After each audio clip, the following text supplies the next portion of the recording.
पाचन तंत्र एक ऐसे मशीन की तरह होता है जो कि हमारे पूरे शरीर को कंट्रोल करता है और यही वजह है कि पाचन में किसी भी तरह की कोई भी गड़बड़ी होने से इसका हमारी आंख, हड्डी, त्वचा, बाल, दिमाग और पूरे शरीर पे बहुत बुरा असर पड़ता है। यहाँ तक कि अगर पाचन ठीक ना हो तो कोई भी व्यक्ति ना तो अपना वजन बढ़ा सकता है और ना ही घटा सकता है। खाया हुआ खाना बहुत देर से पचना, कब्ज, गैस, सीने में जलन, ठीक से भूख ना लगना और खाने के बाद भारीपन महसूस होना कमजोर पाचन की निशानी होती है। लेकिन सवाल ये उठता है कि पाचन खराब होता क्यों है और इसे किस तरीके से ठीक किया जा सकता है। दोस्तों, किन किन गलतियों की वजह से पाचन में खराबी आती है उसके बारे में हम इस वीडियो के पार्ट 1 में पहले ही बात कर चुके हैं, जिसकी लिंक आपको इस वीडियो के आखिर में मिल जाएगी। आज की ये वीडियो उसी वीडियो का पार्ट 2 है, जिसमें हम कुछ खास तरह की खाने की चीजों के बारे में जानेंगे जो कि पाचन शक्ति को बढ़ाने में बहुत मदद करता है। दोस्तों, खाना ठीक से पचने के लिए पेट में 3 चीजों का होना बहुत जरूरी होता है, जिसमें पहला है एंजाइम यानी पाचक रस, दूसरा है प्रोबायोटिक यानी कि अच्छे बैक्टीरिया और तीसरा है डाइटरी फाइबर। अगर पेट में इन तीनों में से किसी एक की भी कमी होती है तो इससे पाचन में खुद ब खुद गड़बड़ी पैदा होने लगती है। इसलिए वीडियो का आखिर तक देखकर अच्छी तरह समझने की कोशिश करें। अगर आप इन तीनों को ठीक से समझ लेते हैं तो आपको पाचन से जुड़ी कभी भी कोई समस्या होगी ही नहीं, और अगर कभी हुई भी तो आपको ये पता होगा कि इसे किस तरीके से ठीक किया जा सकता है। सबसे पहले बात करते हैं एंजाइम यानी पाचक रस के बारे में कि ये होता क्या है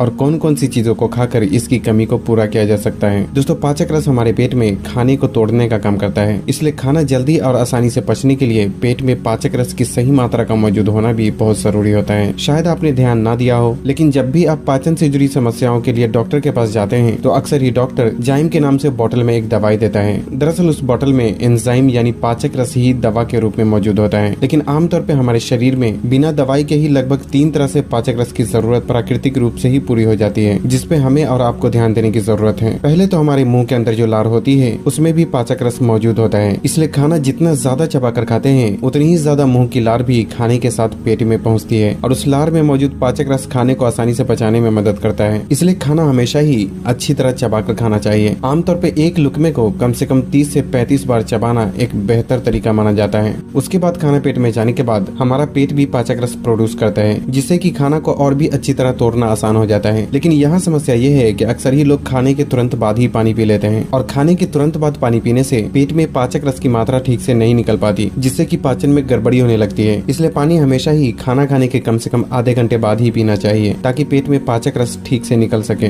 लेकिन इतना ही काफी नहीं होता। पाचन शक्ति को बढ़ाने के लिए कुछ खाने की चीजों के जरिए भी पाचक रस की कमी को पूरा करना बहुत जरूरी होता है, और इसके लिए खाना खाते वक्त 1 मिनट पहले एक बटन के आकार के कच्चे अदरक को चबा चबा कर खाना चाहिए। और ऐसा इसलिए क्योंकि कच्चा अदरक पेट में जाने के बाद पाचक रस की मात्रा को बढ़ा देता है, जिससे खाना पचने की प्रक्रिया भी तेज हो जाती है। इसके अलावा लगभग हर कच्चे खाने में पाचक रस मौजूद होता है, लेकिन यहाँ भी समस्या ये है कि जैसे ही खाना को पकाते हैं तो उस खाने में मौजूद पाचक रस गर्मी के संपर्क में आने से पूरी तरह से खत्म हो जाता है। इसलिए पाचक रस की कमी को पूरा करने के लिए जो चीजें कच्चा खाने लायक होती है उसे कच्चा ही अपने खाने में शामिल करना चाहिए, और इसके लिए किसी भी फल का इस्तेमाल किया जा सकता है, या फिर खीरा, गाजर और चुकंदर जैसी चीजों को सलाद के रूप में भी अपने खाने में शामिल किया जा सकता है, क्योंकि इन सभी चीजों में पाचक रस की अच्छी खासी मात्रा मौजूद होती है। पाचन शक्ति को बढ़ाने के लिए जो दूसरी चीजें जरूरी होती है वो है पेट में सही मात्रा में अच्छे बैक्टीरिया का होना। दोस्तों, आप में से कुछ लोग यही सोच रहे होंगे कि बैक्टीरिया तो शरीर को नुकसान पहुंचाता है, तो भला ये पाचन शक्ति को बढ़ाने में कैसे मदद करता है। दोस्तों, यहाँ इस बात का समझना जरूरी है कि हमारे शरीर में 2 तरह के बैक्टीरिया होते हैं, एक है बुरा बैक्टीरिया और दूसरा है अच्छा बैक्टीरिया। बुरा बैक्टीरिया हमारे शरीर में बीमारियां पैदा करता है, जबकि जो अच्छे बैक्टीरिया होते हैं वो खाना को पचाने में मदद करने के साथ साथ शरीर में और कई दूसरे कामों को पूरा करने में भी बहुत ही अहम रोल प्ले करता है। बल्कि अच्छे बैक्टीरिया की शरीर में कमी होने से पाचन में गड़बड़ी होने के साथ साथ शरीर कई सारी बीमारियों का शिकार हो सकता है। दोस्तों, जो लोग ज्यादातर बाहर के खाने और ज्यादा तेल या चीनी से बनी चीजों का इस्तेमाल करते हैं उनके शरीर में अक्सर ही बुरे बैक्टीरिया की मात्रा बढ़ जाती है और अच्छे बैक्टीरिया कम होने लगते हैं, जिससे कि पाचन तो खराब होता ही है, साथ ही कई सारी दूसरी समस्याएं भी शुरू होने लगती हैं। इसलिए अगर आप भी बाहर के खाने, तेल या चीनी से बनी चीजें और पैकेट में मिलने वाली चीजों का इस्तेमाल करते हैं तो जाहिर है कि आपके भी पेट में अच्छे बैक्टीरिया की बहुत ही कमी हो चुकी होगी, और ये भी आपके पाचन में गड़बड़ी होने का एक बड़ा कारण हो सकता है। पेट में अच्छे बैक्टीरिया की मात्रा को बढ़ाने के लिए 2 चीजों में से किसी एक का इस्तेमाल करना एक बहुत ही बेहतर ऑप्शन हो सकता है, जिसमें एक है दही और दूसरा है एप्पल साइडर विनेगर यानी कि सेब का सिरका। इन दोनों चीजों में अच्छे बैक्टीरिया बहुत ही अधिक मात्रा में मौजूद होते हैं, जो कि पाचन शक्ति को बढ़ाने में बहुत ही मदद करता है। अगर आप दही का इस्तेमाल करना चाहते हैं तो थोड़े से दही में 1 चुटकी जीरा पाउडर मिलाकर सुबह के नाश्ते या फिर दोपहर के खाने के साथ इस्तेमाल किया जा सकता है। और अगर आप एप्पल साइडर विनेगर का इस्तेमाल करना चाहते हैं तो इसके लिए 1 छोटा चम्मच एप्पल साइडर विनेगर 1 गिलास गुनगुने पानी के साथ साथ सुबह खाली पेट इस्तेमाल किया जा सकता है, या नहीं तो सलाद में डालकर भी इसका इस्तेमाल किया जा सकता है। लेकिन ख्याल रखें कि एक दिन में ज्यादा से ज्यादा 2 छोटा चम्मच से अधिक एप्पल साइडर विनेगर आपको इस्तेमाल नहीं करना चाहिए। साथ ही कंपनी चाहे कोई भी हो, लेकिन आपको ऐसा एप्पल साइडर विनेगर खरीदना चाहिए जिसे फिल्टर नहीं किया गया हो। और इस तरह के एप्पल साइडर विनेगर की बोतल को हिलाने से उसमें कुछ टुकड़े तैरते हुए नजर आते हैं। इस तरह का एप्पल साइडर विनेगर आप ऑनलाइन भी खरीद सकते हैं, जिसकी लिंक आपको वीडियो के डिस्क्रिप्शन में मिल जाएगी।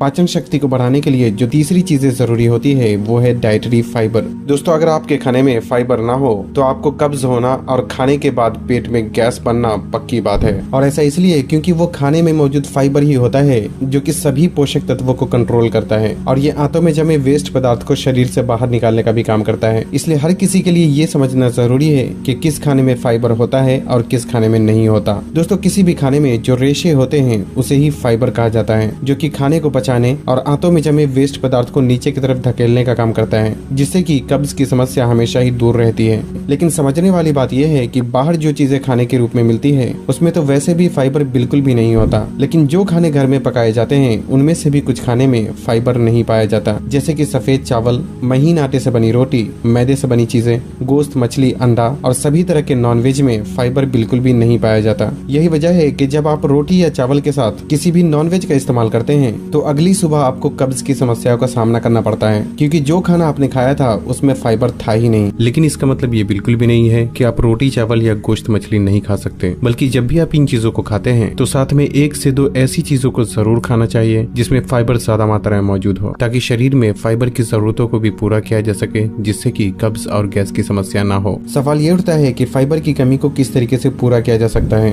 दोस्तों, 2 तरीके हैं जिससे कि फाइबर की कमी को पूरा किया जा सकता है। पहला है खाने की चीजों के जरिए और दूसरा है फाइबर सप्लीमेंट के जरिए। खाने की चीजों में फल, सभी तरह की सब्जी और होल ग्रेन फूड में फाइबर मौजूद होता है, खासकर सेब, अमरूद, भिंडी, गाजर, ब्रोकली, गोभी, टमाटर, छिलके वाली दाल, ब्राउन राइस, मटर और पालक जैसी सब्जियों में फाइबर की अच्छी खासी मात्रा मौजूद होती है। इसलिए बेहतर है कि सुबह की शुरुआत आप किसी फल से करें और उसके बाद आप जब भी खाना खाते हैं तो आपको अपने खाने में रोटी और चावल की मात्रा कम और सब्जी की मात्रा ज्यादा रखनी चाहिए, जिसमें आप सब्जी पकी हुई भी इस्तेमाल कर सकते हैं और खीरे, गाजर और चुकंदर जैसी सब्जियों को सलाद के रूप में भी खाने में शामिल किया जा सकता है। यहाँ तक कि अगर आप रोटी या चावल के साथ सिर्फ नॉनवेज का इस्तेमाल करते हैं तो अब से आपको अपनी ये आदत भी बदल लेनी चाहिए और साथ में कोई एक सब्जी और सलाद को भी शामिल जरूर करना चाहिए, ताकि आपको कब्ज और गैस की समस्या ना हो। क्योंकि आपके खाने में सब्जी की मात्रा जितनी ज्यादा होगी, कब्ज और गैस की समस्या भी आपसे उतनी ही दूर रहेगी। लेकिन एक बात तो मुझे भी पता है कि अभी के लाइफस्टाइल के हिसाब से